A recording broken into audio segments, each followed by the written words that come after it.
show that he has learned the lesson. The animal will show his understanding by exhibiting eagerness to be sent out when he is turned back towards the field and by streaking straight down the field to the target spot and his toy when commanded. Then Ivan asks the dog to perform the send-out for the first time without having seen the placement. He does this simply by running several consecutive send-outs, one after the other, using multiple toys. But the dog only sees the placement of the first object. One way to do this is to leave a pile of several toys at the target spot, allowing the animal to retrieve them one after the other from the pile. Ivan does not prefer this method because when the dog encounters an assortment of toys, he must make a selection, and as a result, the speed and efficiency of the retrieve is affected. Ivan uses a system in which an assistant stands to the side of the field.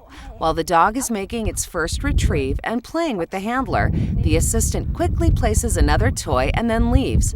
The handler then outs the dog, heels away a few steps, halts, cues the dog, turns, and sends. The first time, the exercise may not proceed smoothly. The dog is accustomed to watching the toy be placed so that he can mark it. When he does not see a placement, the cue, "Do you want your toy?" and the command, "Go out," may not be enough to trigger the behavior he has learned.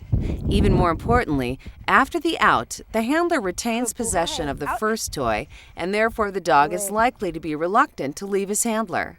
In effect, when the handler says, "I want you to run out, and if you do, there will be a toy for you," the dog thinks, "Nonsense.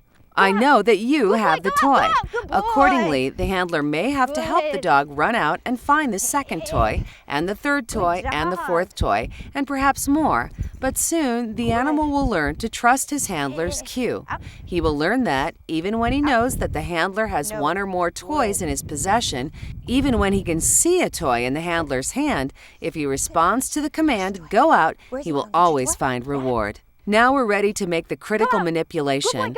At this stage in training, the dog is solving the problem by spatially mapping the field. That is, because he has always found the marker and the toy in exactly the spot on the field, he keeps this spot in mind and runs to it.